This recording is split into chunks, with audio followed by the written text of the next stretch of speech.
शादी थप्पड़ खाने के लिए नहीं की थी। ससुराल के माहौल से बिल्कुल अलग था। सिमरन के मायके में जहाँ सब एक दूसरे को बराबर सम्मान देते थे, कोई किसी के लिए किसी भी तरह की गाली गलौज या अशब्द का प्रयोग नहीं करता था। लेकिन ससुराल में सब कुछ पूरी तरह से अलग था। यहाँ घर के सभी पुरुष अधिकतर अपनी पत्नी से गाली देकर ही बात करते थे। सिमरन को सबसे ज़्यादा गुस्सा तब आता था जब उनके साथ सासू माँ जी भी उनका साथ देती थी और कहती थी, अरे तो मर्दों की आदत होती है, इसको क्या दिल से लगाना सही नहीं है। शादी हुई थी तो दीदी, लेकिन जैसे ही माँ बहन की गालियाँ ससुर जेठ और पति को गालियाँ देते सुनती हूँ, मेरा खून खौलने लगता जाता है, लेकिन चुपचाप रह जाती हूँ। एक दिन सिमरन और उसकी जेठानी शिल्पा दोनों घर के रसोई में काम कर रही थी कि तभी शिल्पा के पति आलोक उसे माँ बहन की गालियाँ देते हुए रसोई में आ गए और बोले, दिमाग कहाँ रहता है तेरा? तेरे बाप ने चीनी फ्री की भेजी थी जो चाय इतनी मीठी बनाती है। कहते हुए चाय शिल्पा के ऊपर फेंक दिया। चाय का कप गिरकर टूट गया और देखते रह गए सिमरन। सब मौन दर्शक देखते रह गए और आलोक महाशय चले गए। शिल्पा रोते हुए चाय के टूटे कप के टुकड़े उठाने लगी तो सिमरन ने कहा, भाभी आपने कुछ बोला क्यों नहीं? ये सुनकर शिल्पा बोली, मैं क्या बोलूं, अब यही मेरी किस्मत है और मेरी ही गलती है। अगर चाय मीठी न बनी होती तो ऐसा न करते पति जी। उधर सासू माँ कह रही थी कि सुबह सुबह मेरे बेटे का दिमाग खराब कर दिया। सिमरन सो रही थी, लेकिन सासू माँ की बात सुनकर उसने कहा, माँ जी आपको जेठ जी को समझाना चाहिए, लेकिन आप तो भाभी को ही बोले जा रही हैं। यह सुनकर सास बोली, हाँ तो सारा दोष इसी का है। अभी साल भर छोड़ा था इसको मायके में। इसके बाप भाई ने हाथ जोड़कर माफ़ी मांगी तो वापस रख लिया मेरे बेटे ने मेरे कहने पर। ये सुनते ही सिमरन का पारा चढ़ गया और सिमरन बोल पड़ी, अच्छा जी, लेकिन अगर भाभी की जगह मैं होती तो मैं तो एक थप्पड़ गाल पर देती। अगर कोई भी मुझे गाली दे तो मैं तो सीधा मुंह तोड़ डालती उसका। इतना कहकर सिमरन कमरे में चली गई और यह बात सासू जी को इतनी नागवार गुजरी कि उन्होंने सिमरन के पति अमर को यह बात इतनी बढ़ा चढ़ाकर बताई कि रात में गुस्से से अमर ने सिमरन का हाथ पकड़कर खींचते हुए अपने कमरे से अपने माँ के कमरे में लाकर कहा, माफ़ी मांग मेरी माँ से।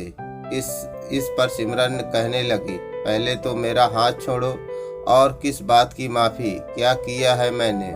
तभी अमर बोला, अच्छा साली, तेरी माँ ने जैसे ही गालियाँ सिमरन को देनी शुरू की वैसे ही सिमरन ने चटाक से थप्पड़ गाल पर मारते हुए कहा, खबरदार, जो मुझे माँ बहन की गालियाँ दी मुंह तोड़ दूंगी मैं तुम्हारा। पूरे घर में जैसे भूचाल आ गया, सबके चेहरे की जैसे हवाइयाँ उड़ गई।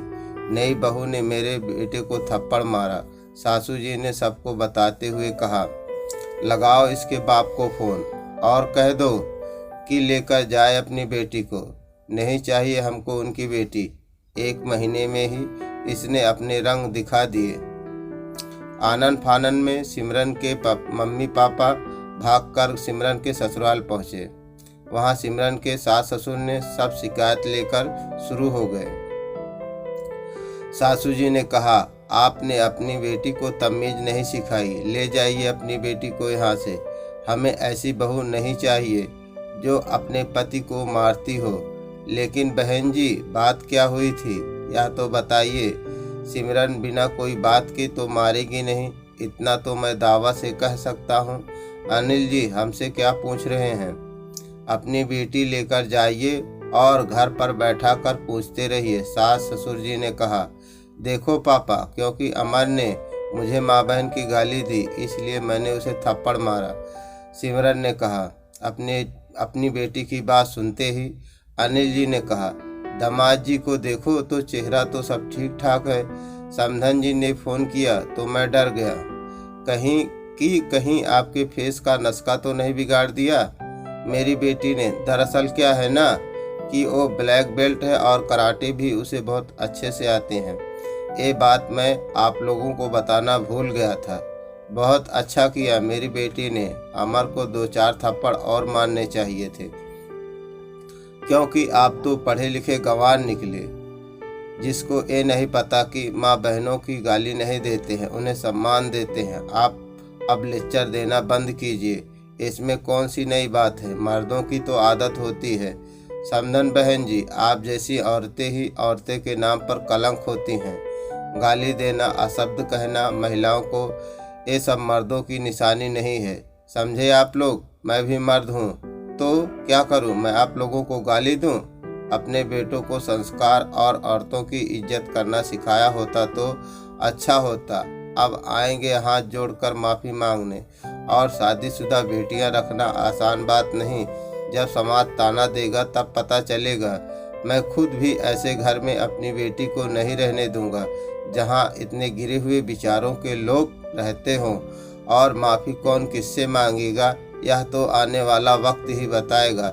चलो बेटा यहाँ से। सिमरन अपने मम्मी पापा के साथ चली गई। अगले दिन शाम को डोरबेल बजी तो सिमरन ने देखा, दरवाजा खोला और देखा तो सिमरन के ससुराल वाले दरवाजे पर खड़े थे।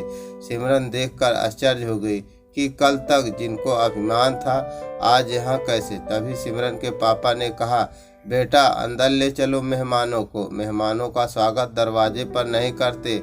आइए अंदर आइए। हम बैठने नहीं बल्कि कहने आए हैं कि आप केस वापस ले लीजिए। मैं वो पिता नहीं जो बेटी दान देकर मजबूर हो जाए। मैंने अपनी बेटी की शादी की थी, आपके यहाँ कोई सौदा नहीं किया था जो आप इसके साथ गाली गलौज और मारपीट करेंगे। मेरी बेटी मेरी कमजोरी नहीं, मेरी ताकत है और अब उसके सम्मान पर आँच नहीं आने दूंगा। आप देखते जाइए कि कैसे आप मेरी बेटी को हक दोगे और सम्मान भी। मैंने अपनी बेटी को सम्मान देना और लेना दोनों सिखाया है। आप लोगों की हिम्मत कैसे हुई उसके साथ ऐसा व्यवहार करने की? अभी तो सिर्फ अमर जेल में है, आगे आप सभी वहीं होंगे। नहीं नहीं समधी जी, ऐसी बात मत कीजिए, गलती हो गई, माफ़ कर दीजिए। आप कहेंगे तो हम सब सिमरन से भी माफ़ी मांग लेते हैं। हम समधी जी, संबंध तो जोड़ने के लिए बनाए जाते हैं, तोड़ने के लिए नहीं। समधन जी ने कहा, तो हमने कौन सा संबंध तोड़ने की बात की? बात तो आपने शुरू की ना। हमने भी संबंध जोड़ने के लिए ही अपनी बेटी की शादी की थी ना। लेकिन आप लोग तो कुछ और ही समझ बैठे। अनिल जी ने कहा, आखिर आप चाहते क्या है ये तो बताएं। हम तो सिमरन को अपने साथ ले जाने के लिए आए थे। सिमरन के ससुर जी बोल पड़े। यह सुनकर सिमरन के पिताजी बोले, मैं अपनी बेटी सिर्फ एक ही शर्त पर भेजूंगा, जब आप लोग आगे से उसके साथ कोई गाली गलौज बदतमीजी नहीं करेंगे और उसको बहू होने का पूरा सम्मान और अधिकार देंगे। यह सुनकर समधन जी बोल पड़ी, जी हमें सारी शर्तें मंजूर हैं। और आखिर में अनिल जी ने घरेलू हिंसा का केस वापस ले लिया और सिमरन को उसके ससुराल जाने दिया, क्योंकि कोई पिता अपनी बेटी का घर नहीं तोड़ना चाहता। अब सिर्फ इतना कि मेरी बेटी को उसके ससुराल में भरपूर प्यार और सम्मान मिले। दोस्तों, माँ बहन की गालियाँ देना कोई मर्दानगी नहीं होती। इससे सीधा सीधा महिलाओं का अपमान होता है, जिसे कभी बर्दाश्त नहीं करना चाहिए। इस कहानी के माध्यम से हम किसी की भावनाओं को ठोस नहीं पहुंचाना चाहते। दोस्तों, उम्मीद करता हूं आपको हमारी कहानी पसंद आई होगी। कहानी पसंद आई है तो वीडियो को लाइक करें, चैनल पर नए हैं तो चैनल को सब्सक्राइब करें और हाँ, नोटिफिकेशन बेल को ज़रूर दाबें ताकि अगली अपडेट सबसे पहले आपको मिले। So friend, thanks for watching my story video.